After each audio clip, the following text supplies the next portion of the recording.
Were those the brides of Strahd? Unfortunately, yes. They've developed a bit of a habit of following us around. Stay vigilant, as always. But for now, they won't bother us further. Let's get back on the road. Oh, crumb. It seems as though the cartwheel got damaged in that hole the brides travelled through. Well, not to worry. We've got a spare. Olaf, have you ever changed a cartwheel before? The berserkers don't use carts. Well, how do you transport heavy things? We, lift them up. I don't know why I'm so surprised. Well, anyway, make sure you loosen the axle cap before we lift this wheel. Otherwise, it'll just spin forever. Oh, would you mind checking on Dizzy? Pasha told me to speak a little hoarse. Do you want to try? Say this. Dizzy,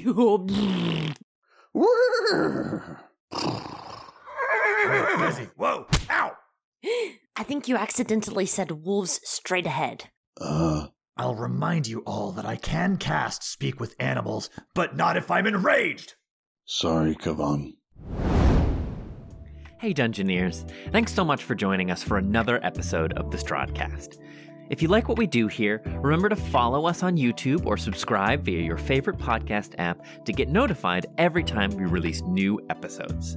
Thanks again, and take your listen with advantage. When last we left our heroes, they prepared to depart the Berserker camp after taking some well-needed rest and recuperation. Irina showed off the progress she was making with her javelin training, and Olaf appointed his spirited cousin Ayla as the new chief scout in his absence. Traveling the road, all seemed normal until a jet of hellfire broke from the earth, and our heroes came face to face with the brides of Strahd once more. They revealed themselves to be on the hunt for Irina with an apparent blessing from Strahd himself. After some tense negotiations in which our heroes refused to give away Irina's location, the brides departed, promising they would see our heroes again. Argenvostholt still lies ahead. What surprises will our heroes find when they reach the keep at last? Find out now on the Strahdcast. Close your eyes.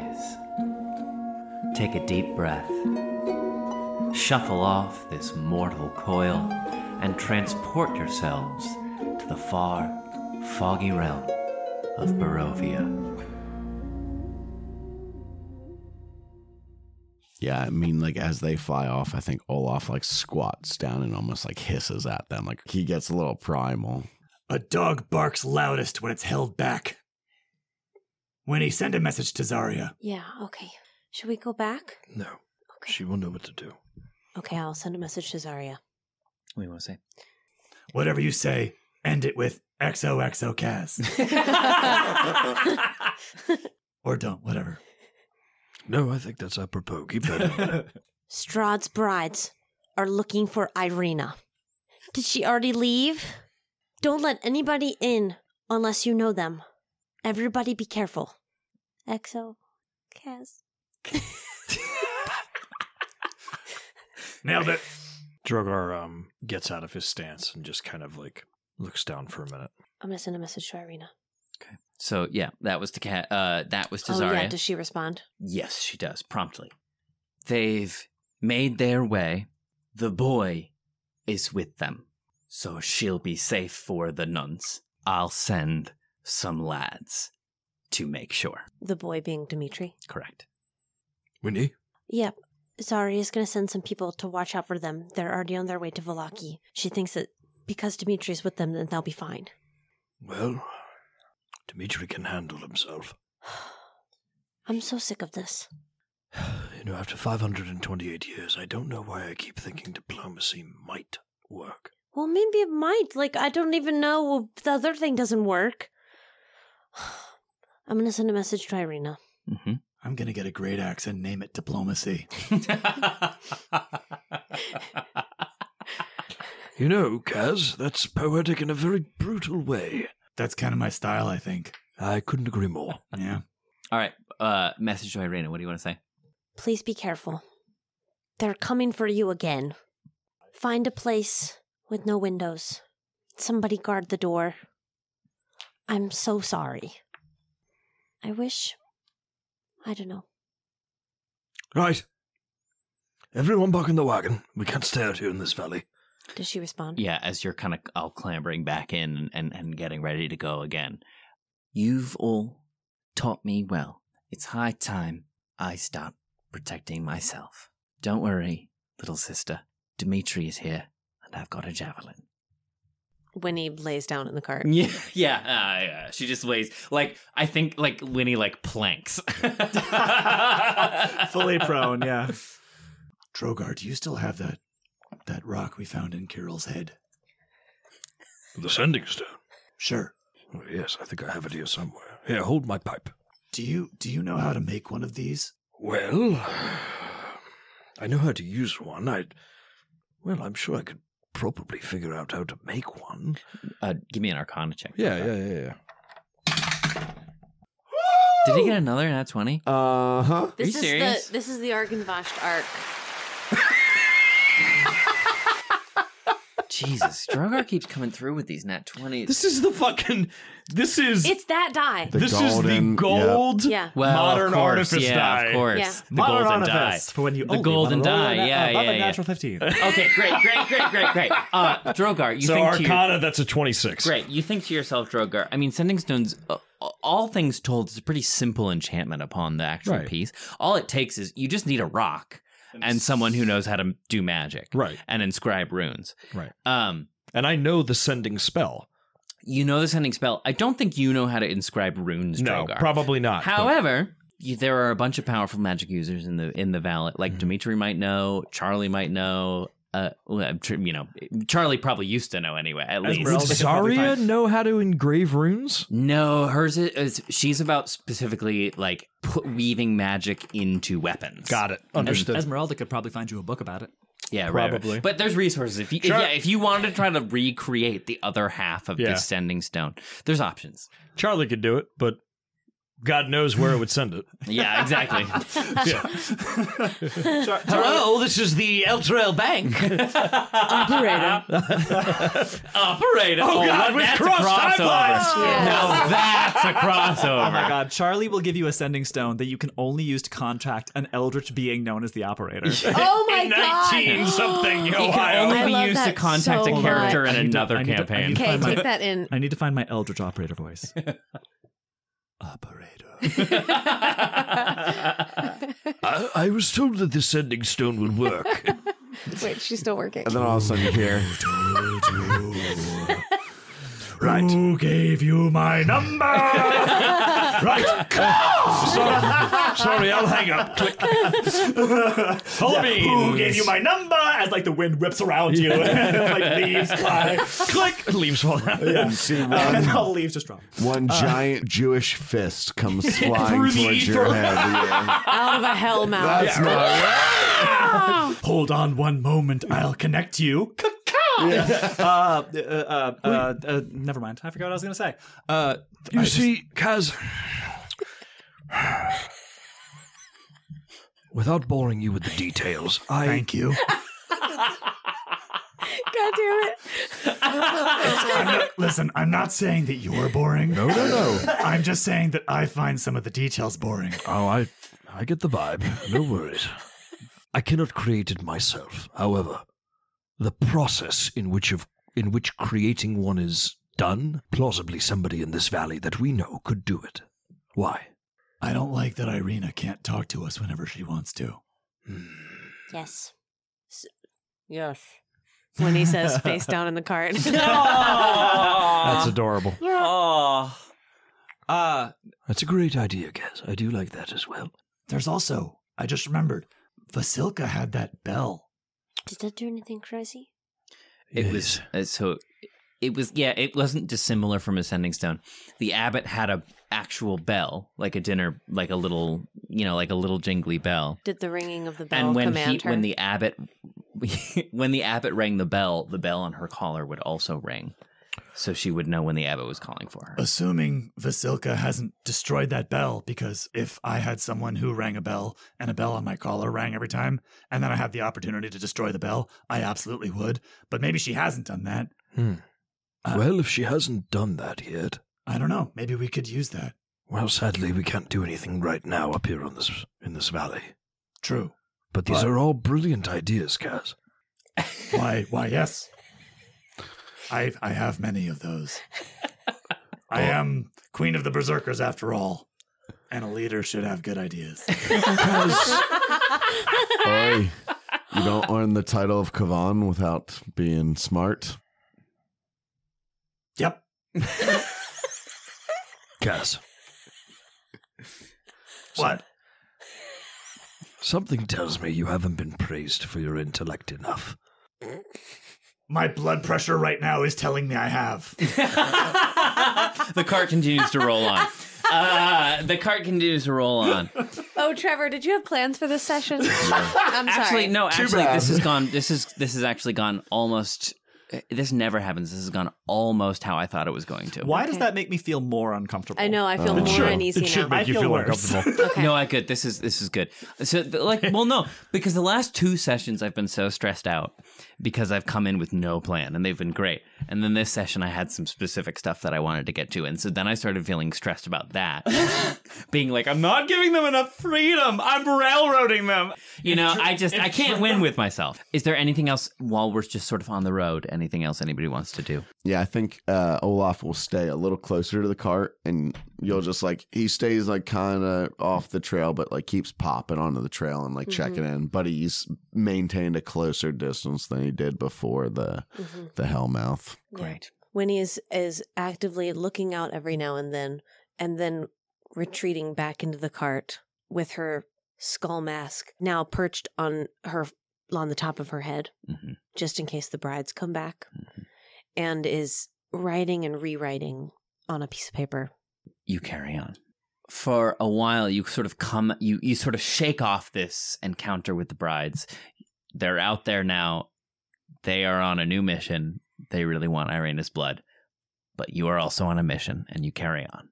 You kind of come out from this ravine, and again, the countryside opens up. And as you continue to carry on, slowly but surely, the fogs close in around you as you carry on.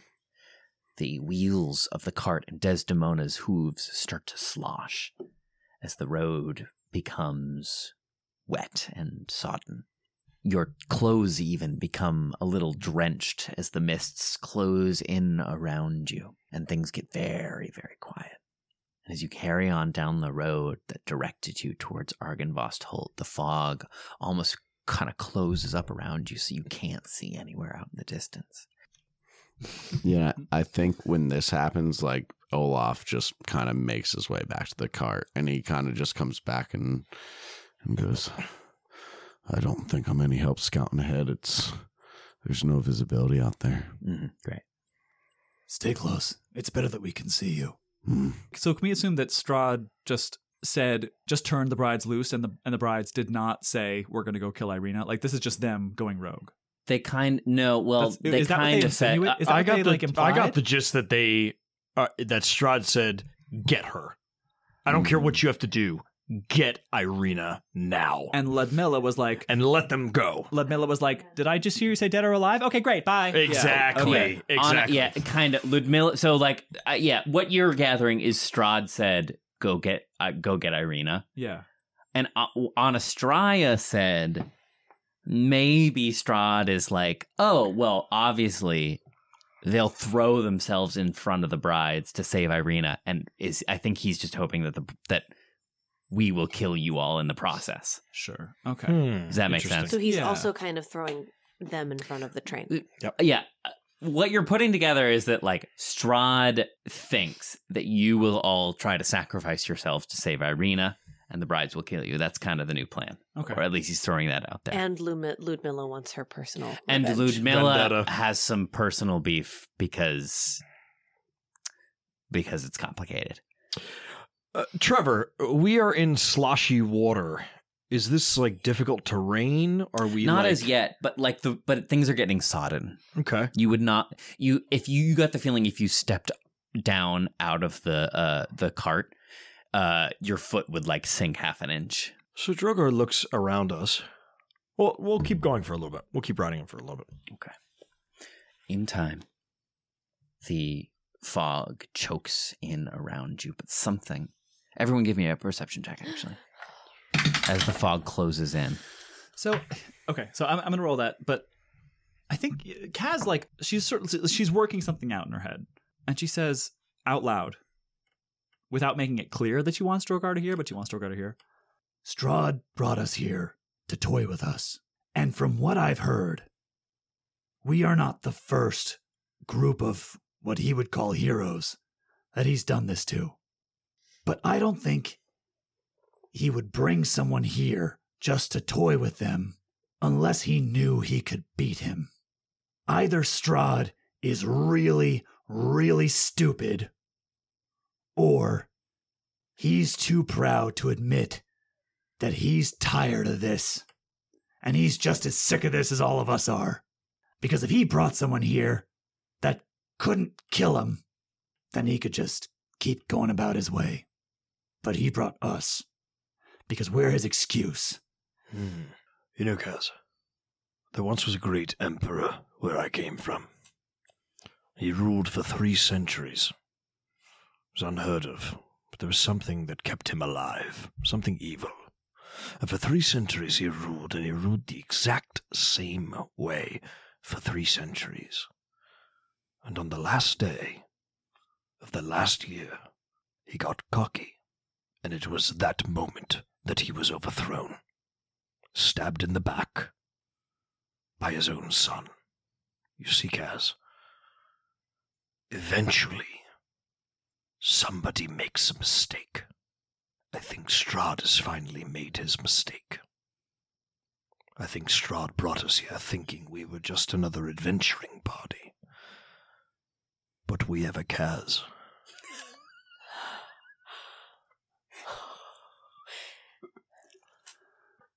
I want to hear him admit it.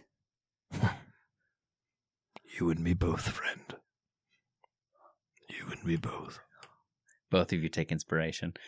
Oh, I already have it. Same. This is what you gotta fucking use it when I give it to you, dude. You have to use it when I give it to you, dude. Okay. And now I will roll my check that I forget what kind it is. Perception. With inspiration. Natty 18. If you want to do it with advantage, then you can take your inspiration. It was a natty 18. All right. I'm not going to test it. All right, fine. It was perception, you said? Yeah. 22. Perception. 22. 23. 22. 24. Wow. 25. Come on, bring it. Christ, Come on. guys, 14. Damn it, Dad. Then in Fuck that case, while you two are having this conversation, Olaf, if you're still scouting a little bit ahead, I think maybe like you throw up the fist, like the halt, you know? The camera zooms in on Arm the fist. at a right angle with the fist up. And Winnie, who's peeking her head out the front, goes, hey. You see, Olaf, a dark shape comes into the edge of viewing. It stands immovable, unshakable in the distance. What would you like to do? I'll let out like a little low growl and I'll creep forward. It does not respond. And I'll just keep walking forward. Like I'll look back and I'll like give him a hand, like, be ready, I got this, but like don't come any closer. And I'm just gonna keep creeping, like bow drawn. You draw your bow and creep forward, and the rest of you kind of watch as Olaf, as he moves, as soon as he gets like 10 feet away from the wagon, he disappears into the mist. Kaz stands up, cactus drawn, ready to spring forward she's like a sprinter on the blocks. And as you move forward, as you creep forward, Olaf, what comes into view is a dragon. Oh my God. But you calm yourself a little bit as you see it's a massive, incredibly realistic stone statue. Its eyes still glow with a faint blue light. As you look up at it, you can see every so often a little jet of frosty air moves from its mouth, almost as if it were breathing.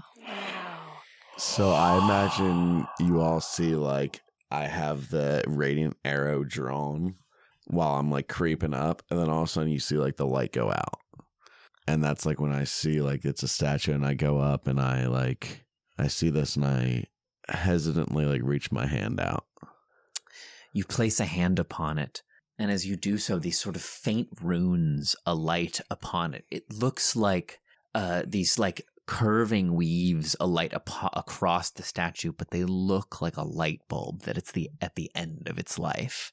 They're very faint. And as they move their way up the statue, kind of reaching the head, the eyes grow a little bit brighter.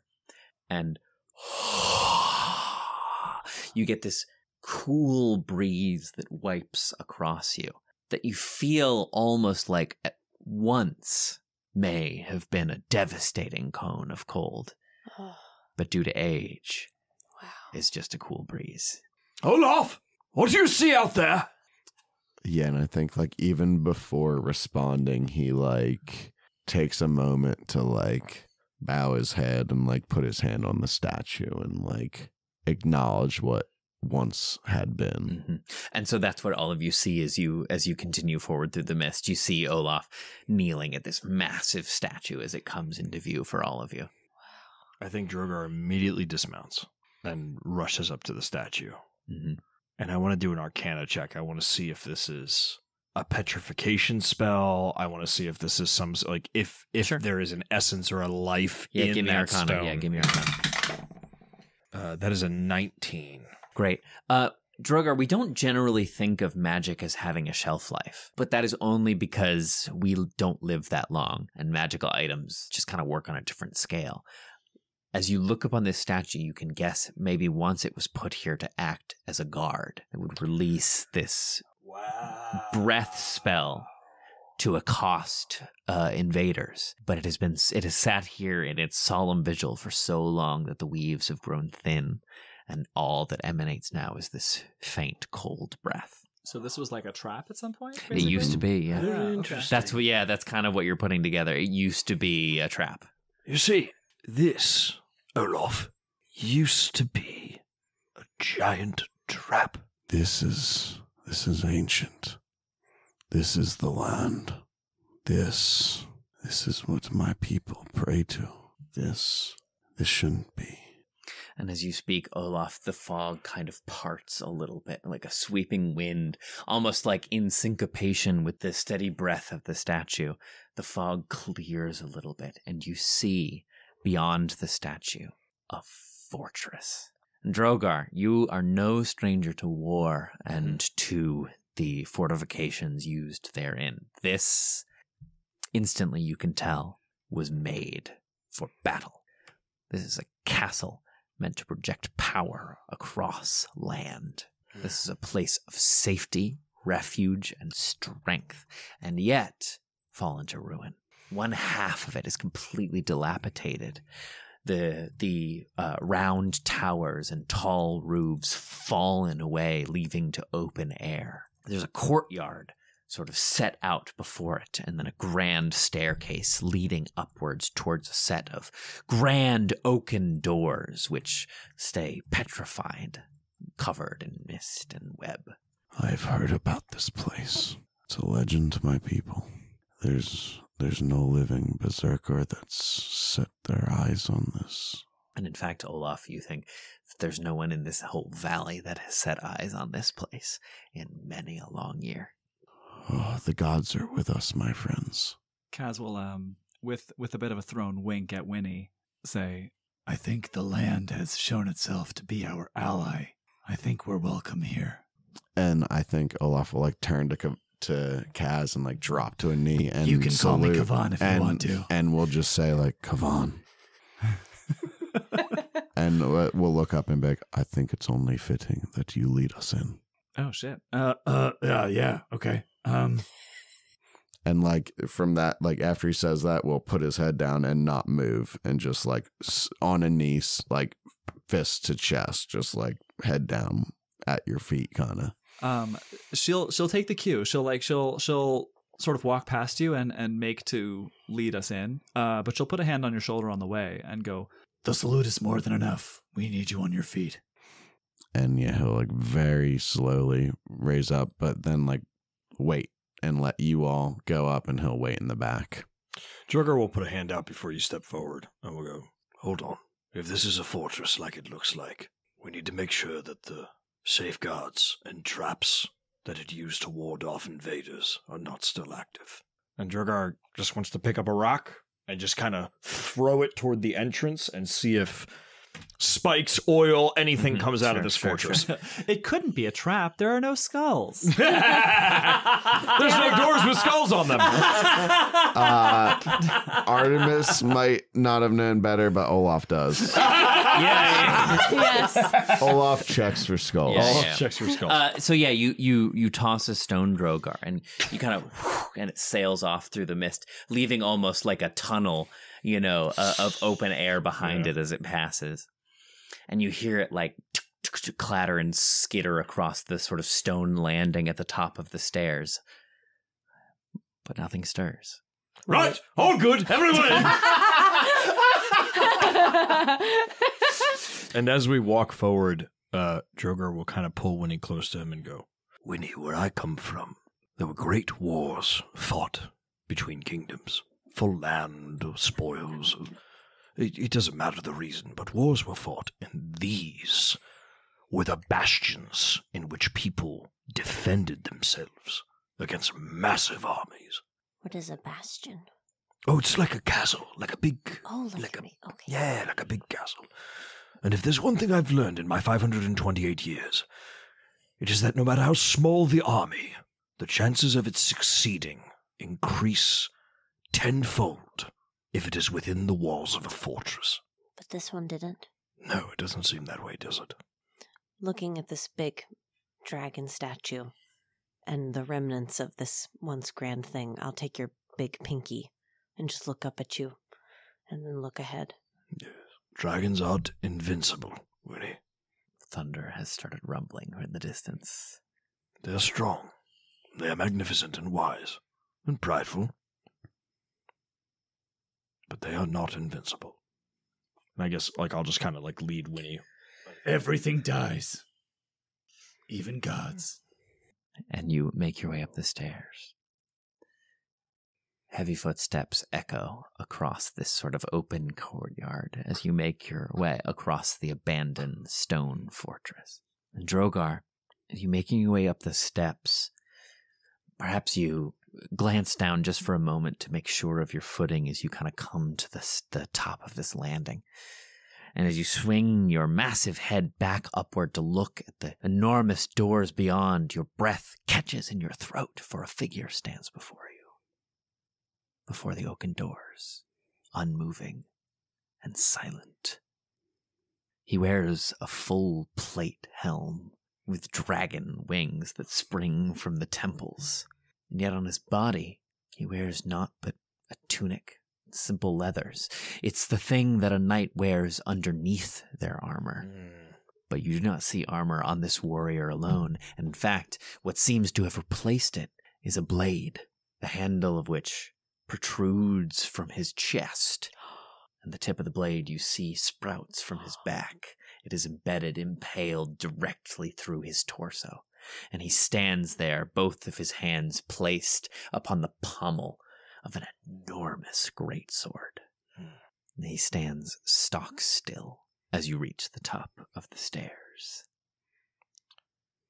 Forgive me, friend. We heard of a great dragon that once served this valley. Wish to see it free. Turn back. The tower is lost.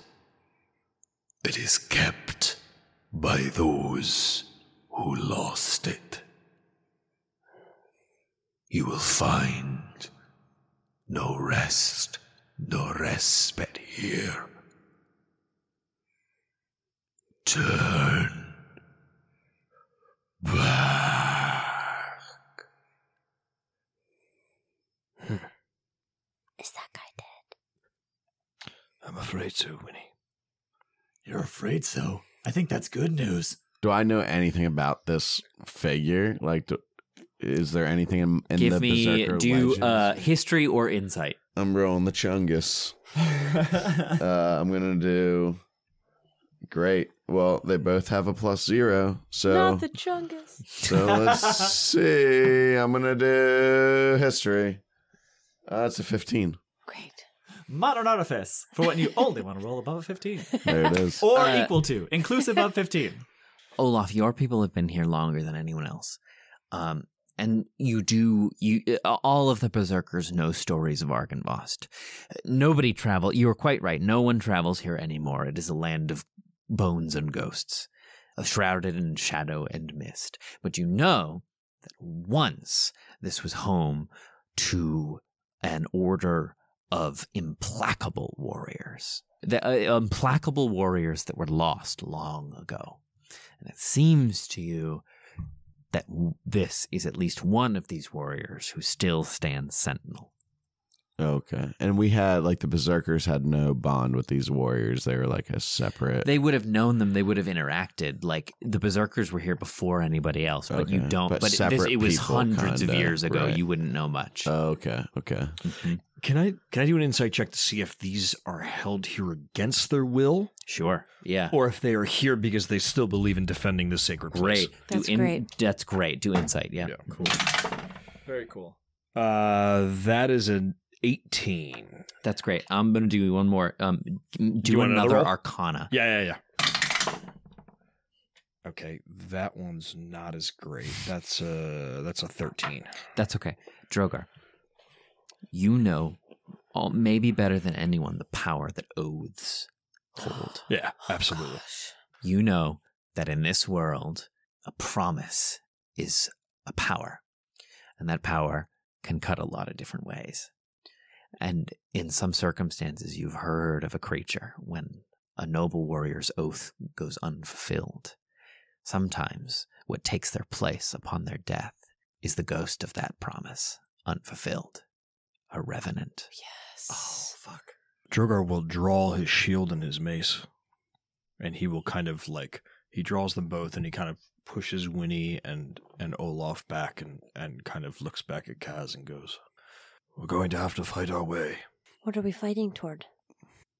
Freeing them. When an oath is unfulfilled, the honorable stand fast until that promise is kept. And Olaf shoves past you. And he just goes to the figure. And he goes, "Mighty warrior, our people once lived in unison. We stand before you now. Kavan returned, and the leader of the wolves. We're here to bring the light back to this land, to help fulfill a promise you once made. We're here to help. Do not stand in our way." To what end? To the end. Speak plain, warrior. We do not mince words nor blades.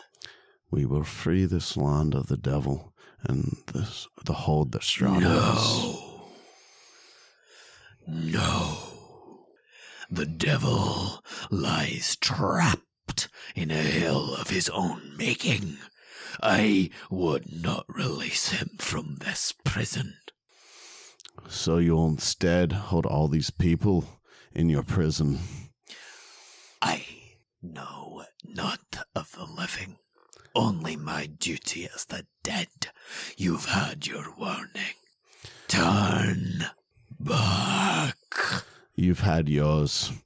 We will free this land whether you stand in our way or not. Be it upon your heads. Turn back or face death. The figure dissipates on the wind.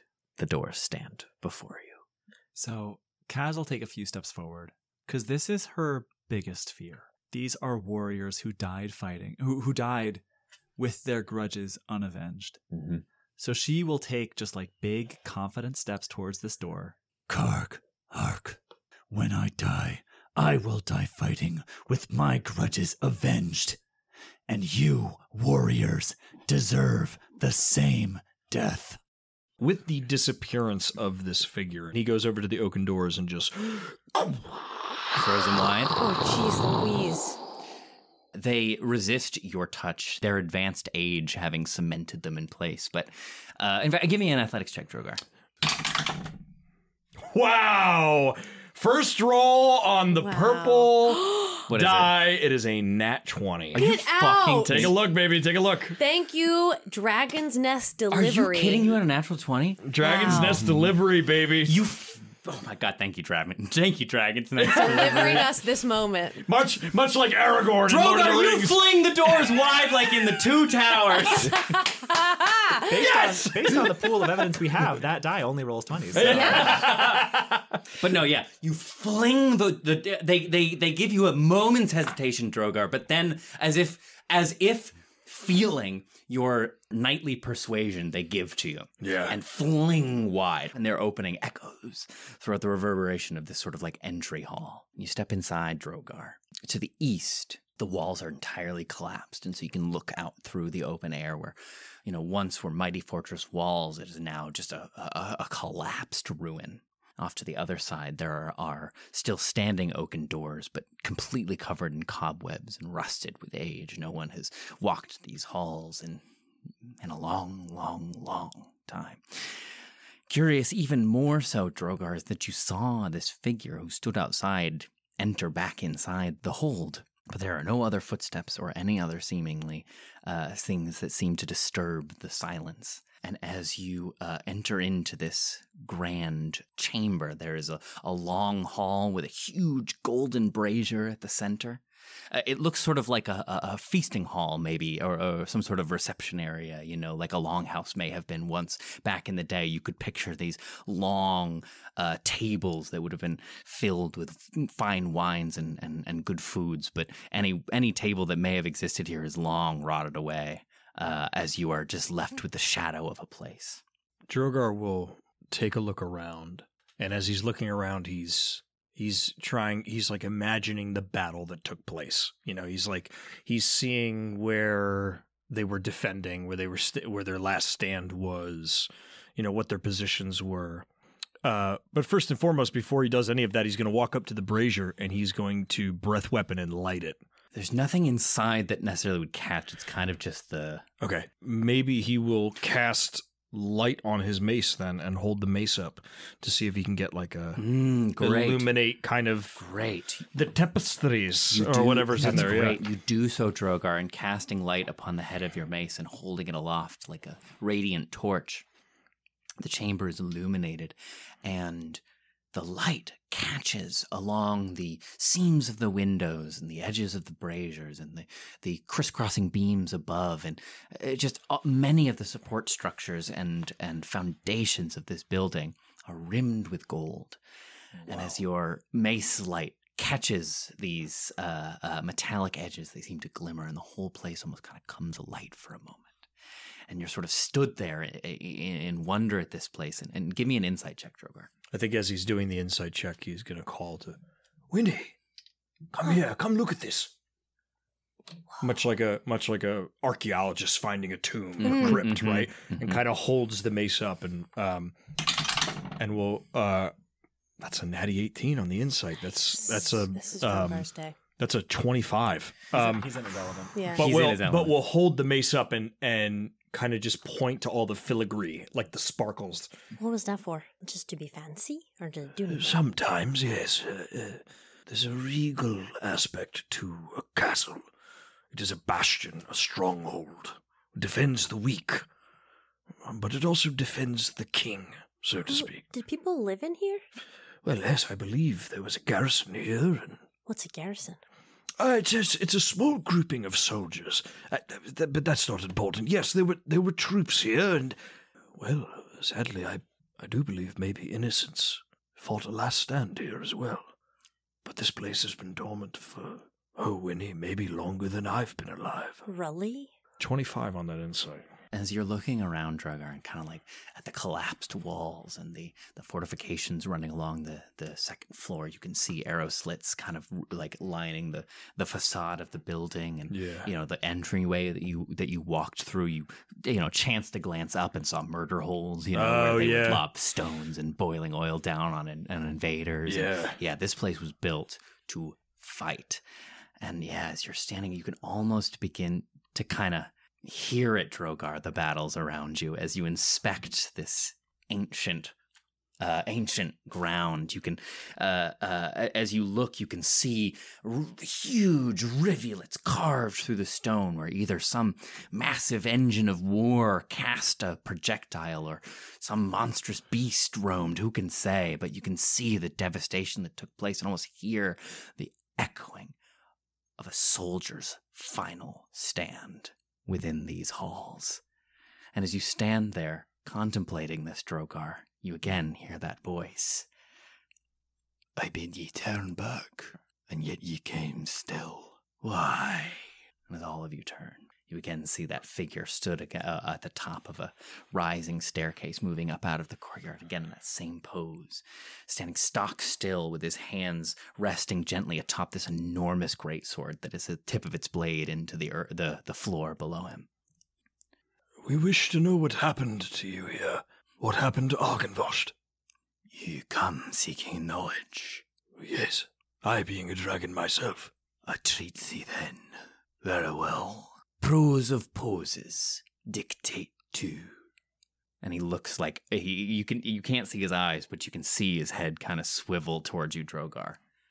It is customary to begin to treat thee with a bow. Very well.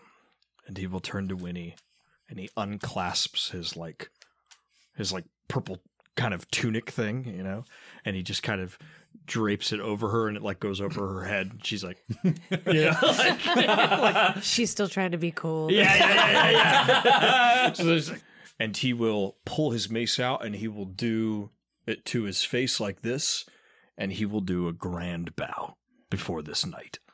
And he sort of looks at you appraisingly. Give me a performance check, actually. Guidance. Guidance. That's an 8. I think he gets maybe like a cramp as he's going down. Great. He like tries, but like the stitch in his back. Yeah. Fuck yeah! You've been through a lot lately. Yeah, so you do the best you can, Drogar. And as you come back up, yes. As you come back up, he just still stares at you stoically. Prose of poses dictate to addendum B. As steward of the house, I am not bound to respond in kind. You are welcome. State your purpose. Our purpose, as your guests, is to see the end of the devil. No. I know you wish to keep him within the prison that you have confined him to. It is not my wish, Master Dragon. It is my oath what binds me. The prima dictate. Evil is to be defeated. Pen prima dictate. If evil cannot be defeated, evil is to be contained.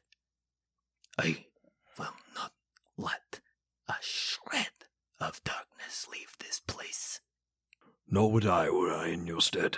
However, shade of what once was, your lifeline has ended, and this valley is different now. He must be defeated. You are liable to pursue your course, but my oath does not change with the turning of my body. If you seek elsewise, you are my enemy. Tell me, how did your end come about?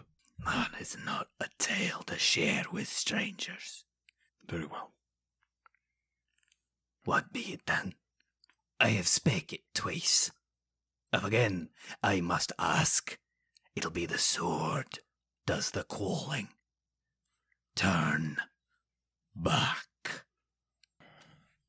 By my honor, bound to me through knighthood, as one of the knights of Tyr, I challenge thee, Lord of the Castle, for entry into your keep, for you will not give it willingly. Set your terms. Combat. 1-on-1. To the first yields. And if I refuse to yield? In defeat, I would expect a true knight's death. You shall have it. Very well. I, Knight Commander Owen Horngard, First Sword of Argenvostholt, and Knight Commander of the Order of the Golden Dragon, accept your challenge.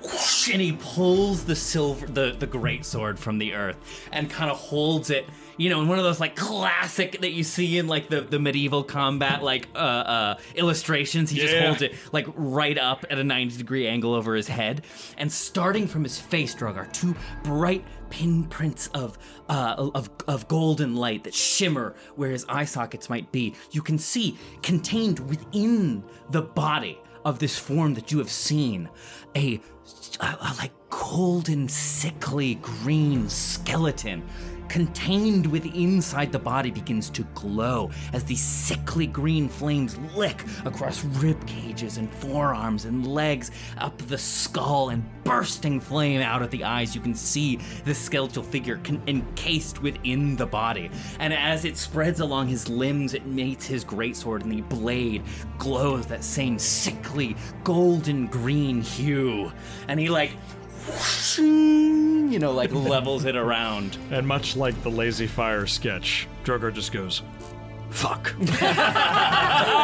Roll initiative. Oh my god! Drogar, in seeing that's the stance, Drogar will take a very traditional sword and board stance where he puts the shield on a 45-degree angle so that it covers the front of his body, and it's the point is where his eye is so that he can see over the point, but most of his body is covered, and his mace goes up in like an L shape above so that it causes a barrier above his head, so there's just a thin slit that he can see through. Battle stance In his guard. Amazing. Do you want to let's just do the theater of the mind for this, right? Sure, yeah. Kaz just elbows. Hey, you're the DM. I just work here. Kaz just elbows Olaf. Should have just lied. What was that, Kaz? Nothing. Okay. Just being chaotic neutral over here. Initiative. Okay. All right, what do you got, Drogar? Oh my god. I got a 17. All right, you'll go first. Great. So he'll start in his stance and we'll say, Fearless Knight, whatever comes next, know that it is an honor to fight you. And with one hand, he just goes like that, and Shield of Faith comes up over him. With a bonus action. Very nice. So that is cast. Bringing your AC to 300. 24? 24. Oh! That's disgusting. That's disgusting. That's right. I forgot about that. All right, yeah, do what you want. And then Drogar would like to take like total defense. He would like to full on just wait. He wants to be on the defense. All right, how about this? If you want to, like, ready in action. Sure, I would let's say I'm gonna give. I'll give you like a +2 to your AC or something, so your total, so you'll be 26. Yeah, great. So Drogar will stand there in full defense, and he will just kind of like look to Winnie at the side and just go and give her a kind of wink. She looks horrified. And he will ready an action. Great. Okay. Yeah. So you speak your words and you take your stance, Drogar. And as Knight Commander Horngard stands in his battle pose, he says, "There's no honor left for me. I imagine I'll take some of yours down with me too." And he rushes forward. First of all, Drogar, first things first, please give me an athletics saving throw. Oh shit! Yeah. 10? Great, that's enough. He rushes at you, but instead of bringing the massive blade down upon you, he actually starts with the pommel, trying to knock you off balance. Yeah. But you bat him away with your shield. Right. And so then, keeping a fluid movement, even though his maneuver didn't work, he brings the enormous blade back around overhead and kind of like brings it down upon you. And as you go to defend Drogar, you maybe hold up your shield to block the blow. It passes right through as if you are air and across your entire body. And I need you to give me a Constitution saving throw. Oh my god. Shit. I know this now. Yeah. That is a 16. 16... will be enough. Wow. You see the eerie blade kind of like, shoo, and you can feel like this seizure of cold as it kind of just like passes through as if you weren't even there. And you can feel it trying to like rip something out with it as it passes through. No. But you manage to steel yourself. And he's gonna make a second attack. Give me another Constitution saving throw, please. Ghost fight. Another con save? Yes. It's a 12 this time. No, that won't be enough. So he does like one shung, and then brings around, and he's doing like that true Zweihander kind of. Yeah. Like he like throws his leg out behind him as he swings his sword.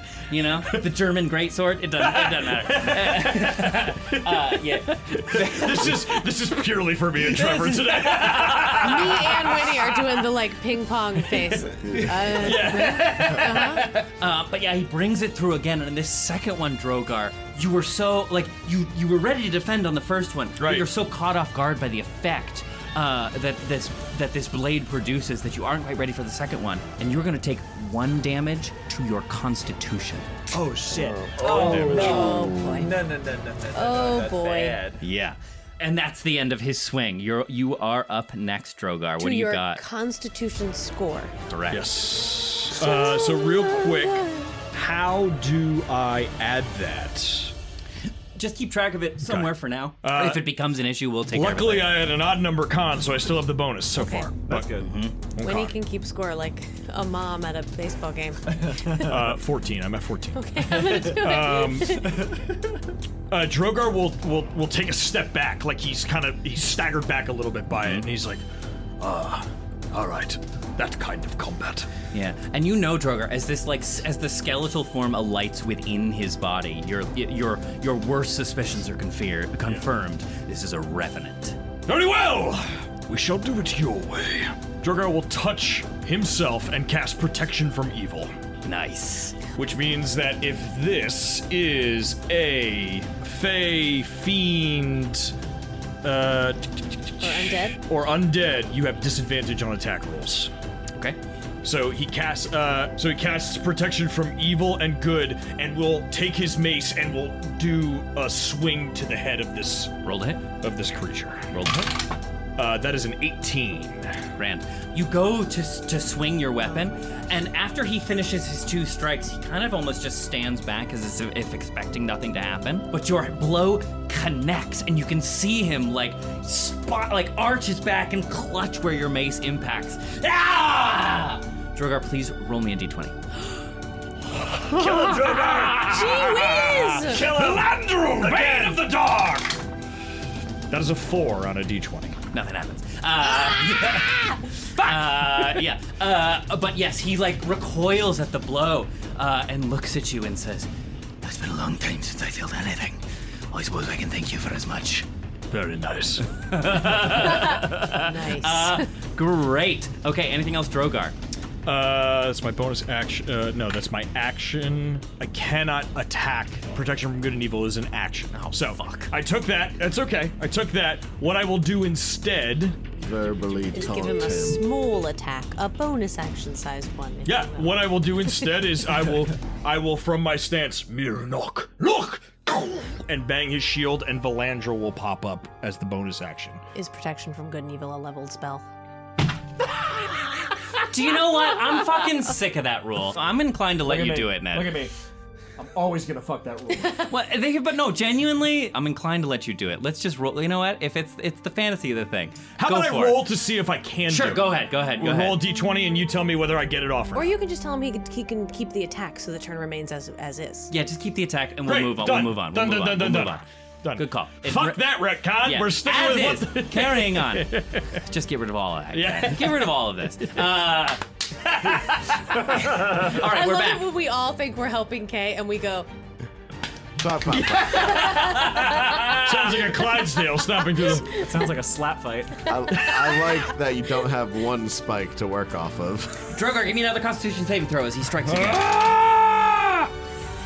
That's not gonna do it. That's another 7. No, he is going to strike you for 6 points of Constitution damage. Oh my 6 points of constitution damage? Dude, you're gonna die. Was that a was that a disadvantage?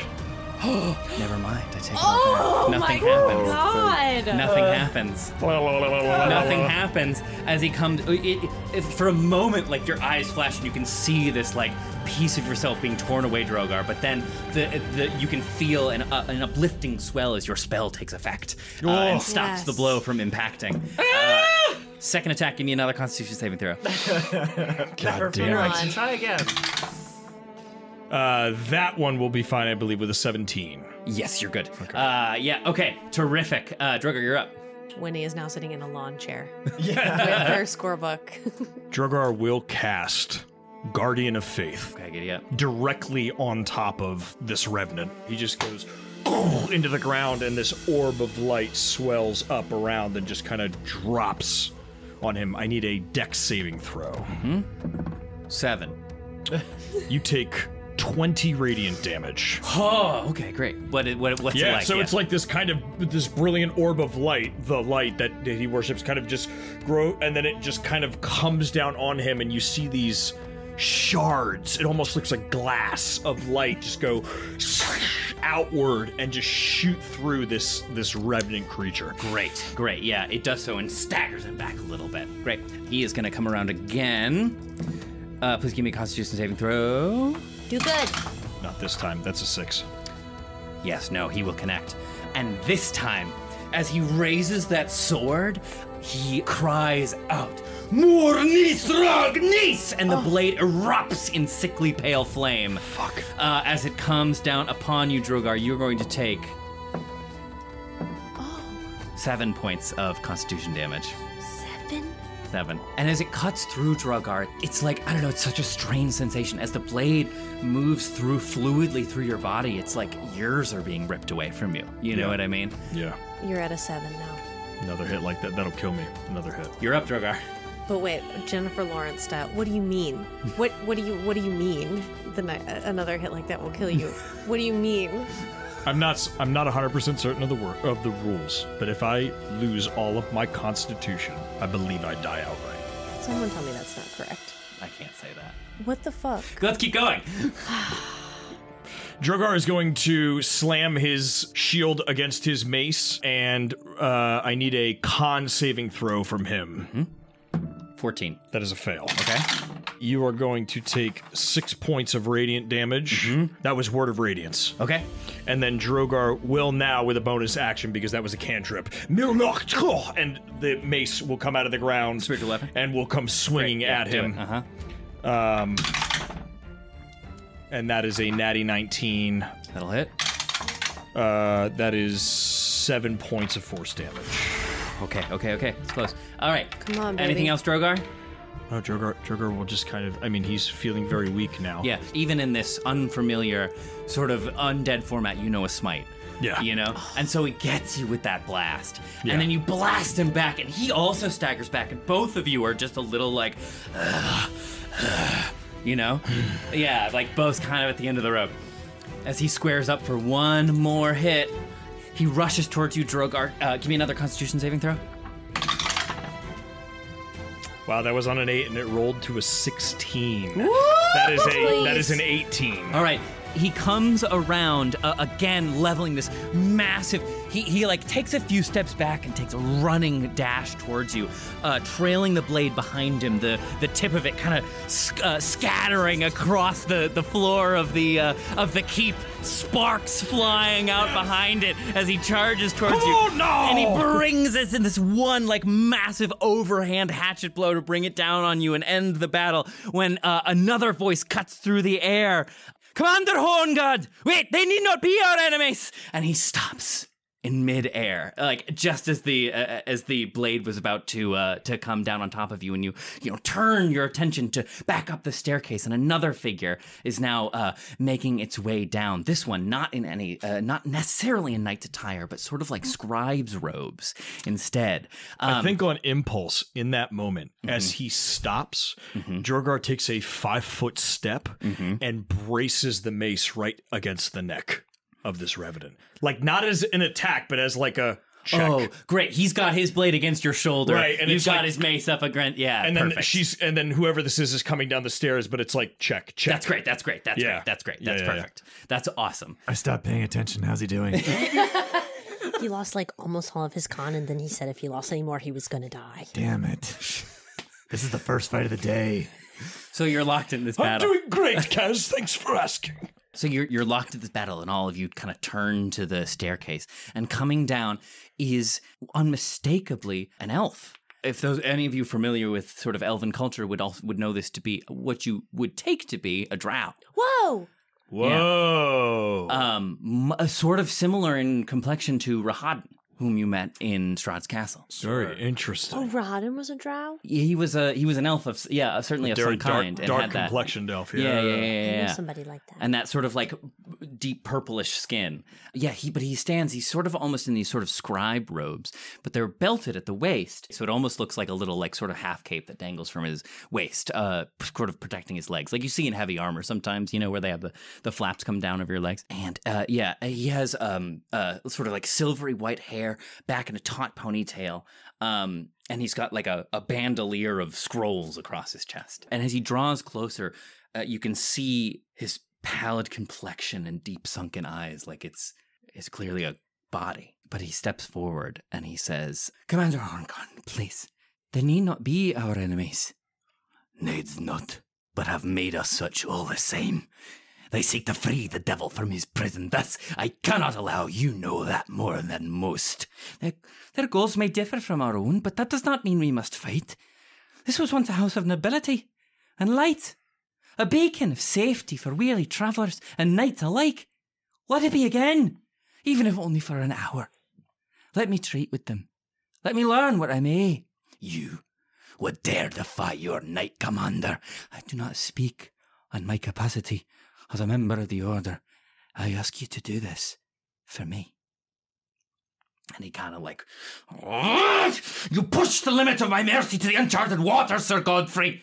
Please, Owain, let me speak to them. 1 hour. If they're not gone from this hold in 1 hour, I will see their heads adorn the walls. You're lucky this time, warrior." And he turns and stalks off farther into the keep. And so you stand there before this figure now still on the... Yeah, and Drogar falls to a knee. Sure. From that point. Is that sustained damage? It is for now. Okay. We'll talk about it. We'll talk about it. Yeah. So Drogar, being at 7 con, drops to a knee and kind of like the mace falls out of his hand and he catches himself with his shield hand and just is like... Yeah, don't worry.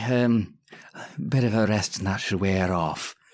It's really only in the aggregate, in the immediate, that it's a bit dangerous. Yes, well, that's good to know. Can I do anything healing? It's not of his body. It's of his spirit. The blades of a revenant cut deeper than skin and flesh and bone altogether. Do you know anything that could help? Well, a bit of rest and perhaps a bit of good company. I do cry your pardon, and let me just say, I would ask you to forgive Knight Commander Horngard if you can. He carries a heavy load. Those who die by the oath, unfulfilled, often do. Indeed. But where are my manners? Please, welcome all to Argenvostholt. My name is Sir Godfrey Gwethlin, the Indefatigable, Principes Bibliographus of the Order of the Golden Dragon. I do wish I could offer you tea or something. What was it now? Prose of Poses, Section 6. It is customary upon receiving guests to provide for them fare and, I don't know, nibbles and some such. But you see, the larder is somewhat of, rubble of late. You'll forgive us. Are you dead? Oh, aye, a keen mind. I am, lass. How long have you been dead? Well, what year is it? That's a good question. Everybody goes. How does time work here? Drogar flips to like a little book that he has and he goes, Well, it's the year that we were in before we left. Olaf might be able to tell you. I don't know. Sure. Actually, Olaf would know. Yeah, Olaf would. Actually, that's great. What if, time has frozen outside of here? Or what if, time is going really fast? What year is it? Olaf, the what you have only been told is it is 417 CR.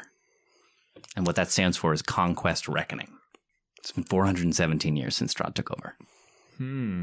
But that doesn't mean anything for us.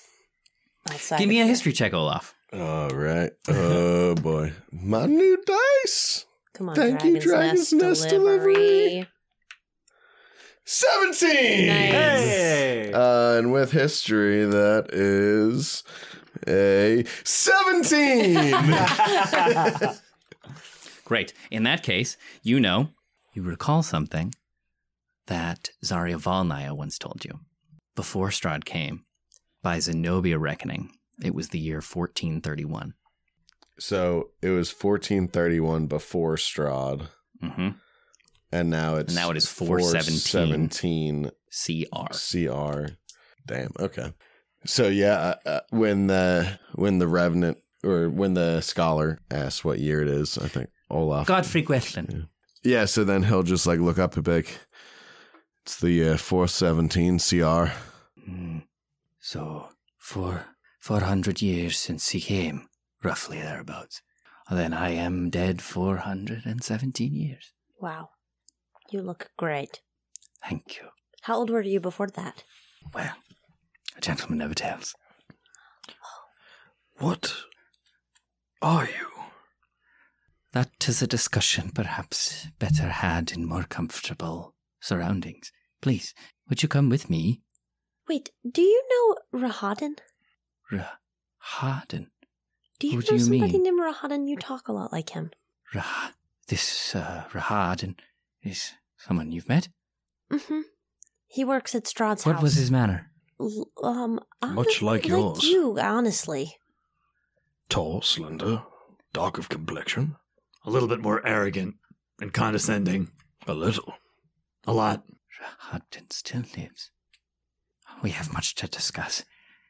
Please, friends, we only have an hour, as we know. But I entreat you to parley. Come with me, if you would. And he kind of gestures up the staircase. Very well. I'm keeping an eye on Drogar. Does he look okay? Well, technically, he hasn't lost any hit points. Yeah. Right. He's right. just lost con points. Mm-hmm. He's just sad. His spirit is at half health. Oh, gee whiz. Much like when he runs out of magic. Mm-hmm. Out of Right? spell slots. Yeah. So no, I think Drogar will be like, Come on, by the agreement of the Knight's Code, they cannot harm us for an hour. Let's go. Sir Godfrey leads you up the staircase to a new landing on the second floor of the monastery to the western side that is not all entirely collapsed. And he leads you into what is unmistakably a huge library. And as you make your way in, as I mentioned back in our heyday, I was the Principes Bibliographus. That means head librarian of the Order of the Golden Dragon. We were... Well, long before Strahd came to this valley, it was under the protection of my liege lord, Argenvostholt, for whom the keep is named. And he's a dragon? Aye, indeed. Though he came here in the guise of a human nobleman, for he admired man's pluck and enterprising spirit. He was, by all accounts and by the reckoning of dragons, a humble soul. He built this fortress, from which the valley could be protected, and used his great wealth to attract champions of good and valorous knights to join him. And thus was the Order of the Golden Dragon born. Under our protection, the valley flourished, growing wealthy and powerful. Only those closest to Argenvostholt knew his true nature, and of his true reasons for coming here. You see, Argenvostholt did not lair here simply for its idyllic beauty and promising fortunes, no. There was an evil in these mountains, well before the coming of the devil. A repository of evil, guarded by an order of good-aligned wizards. The Amber Temple. Argenvostholt did not doubt the merits of their intentions, merely that their strength could match their designs. And so he came to this valley as a safeguard, should the wizards ever fail. We were to hold the lines. We were to ensure that the evil contained within would never escape. We failed in that endeavour, as I'm sure you have surmised. So focused were we on our efforts to contain the temple, we'd failed to notice the threats from beyond the mountain passes. And so the devil came, Strahd, with his hate and his unending armies. And we fought him. Lord of the Morning did we fight. Argenvost revealed himself in full, and we fought alongside our liege lord in battle that shook the very peaks of this mountain. But even with a dragon and all our might, it was not enough. Strahd's armies overwhelmed Argenvost. He slew Owain, Argenvost's greatest champion in single combat. He stole the knight commander's armour and stained the golden metal red with his own blood. He wears it to this day, I understand, no doubt as an insult. The shame was too great for Owain. He's consumed by hatred and cannot rest. Nor can I fear the spirit of my lord Argenvost, not while the beacon remains cold. The beacon? He moves across the room and pulls back a heavy curtain along a window, revealing beyond, built at the very, the fog obscured it from the front entrance, but built into the very back of the temple. It's this tower that rises high into the air. And I think, Kaz, it would stand out most obviously to you. It's very clearly a lighthouse. The beacon which lit the valley. A demonstration of Argenvost's power and protection. It gave hope to the people here, even during the war, even when Strahd's victory seemed dull but assured. It burned brightly. But no longer. Strahd defiled the body of my liege by cutting off his head and boiling it in oil until the bones were bleached white. Should the beacon ever hope to be alight again, my lord must be made whole. His skull must be returned here, but we are bound to this place and cannot venture forth, and so are useless in this task. The bones will set you free. I believe. Should my liege's skull be returned to the rest of his body and put to rest here, not only would it allow he and I and Owain to rest, the beacon would be a bright light in these dark days. Tell me, where did the devil take Argenvost's skull? It was gifted to one of his loyal followers, the swamp witch who now haunts the ruins of Bereg. A duck. Well, what a coincidence. Son of a fucking bitch. We just so happen to be headed there. Jesus Christ. Honestly, that's just convenient. I don't know why you all look so sad. Yeah. It's one fewer trip to make. Beacon being lit, does it do anything else other than make everyone feel really nice? Could there be a stronger power? I mean, look, if that's everything it does, that's great. That's kind of a large part of what we've been doing since we got here. I just, thought maybe. I think were you ever to see it, you'd get it. If that place is a repository for lots of evil, does anyone know which one helped Strahd? I cannot say for sure, but whatever it was he found within that place, it is the beginning of all of this. It is both that what gives him strength and that what locks him here. And that is why Owain will not permit the devil to be defeated. For were he ever removed, and the evil he serves would be made free and clear to the world, something our oath cannot permit. Unless we destroy the evil that he serves as well. A lofty goal, but I would never turn away from a good tale. And what a one it would be. I know that you must be strangers to this land, brought from afar and cast into our woe. I fancy myself something of a historian. If there are any other questions that have been gnawing at you, I may be able to provide. What caused the fall of Pryce? That unfortunately came after our time of passing. Once it was the finest city in the valley, but its fate beyond our own death, I cannot say I'm afraid. Saint Markovia. I indeed. Made a stand with you and Argenvost, correct? She came after us, but I do remember her, for she visited this place many times as a girl. But she was only 3 when I knew her. Oh. She grew into a bright star, I understand. Yeah, she did good. So much heartache. But yeah, so you guys were around when Strahd was just a guy. Aye, indeed. Though monstrous he was then, too. But before he made a pact with this evil, Aye, indeed. Its exact nature we cannot say on, for we have never been to the temple ourselves. We were meant simply to safeguard it. And what of the wizards that were safeguarding it? Well, they thought they knew what it was they had, but they didn't, did they? As I said, Argenvost did not doubt the merits of their intentions, only their capacity to meet them. Well, we certainly have our work cut out for us. I am sorry I cannot bring happier news upon your coming to this place. Well, I don't know why. Something in me wished to speak with Argenvost, but... And may yet. I believe his spirit is still in this place, unable to rest as it is. I think he'd be sad to see what's become of us. I think he'd be sad to see what's become of Owain. Well... Maybe if we bring back his skull, then you can talk to him. I would like that very much, Winnie. And I would also like to free that revenant from his bond. Yeah. Are there more like you guys that we can't see? No longer. It's just you two? Our order was defeated one by one until it was only Owain and I left to guard our lord.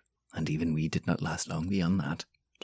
Drogar puts a gentle hand out to touch his shoulder. Is he material? It's cold to the touch. It's like a body. It's almost like a body under the effects of gentle repose. I ask again, what are you exactly? You seem neither incorporeal or... We are promises unfulfilled. We were sworn to protect this place and our lord, and we failed. And the shame, the anger, the hatred, it is all too much for Owain. He came back to carry out his oath, and I came back. Well, I came back to follow him. You're really sweet. Well, as the code dictates. Prose of Graces, Article 6. Fight by thy brother, fight for thy lover. So they were roommates.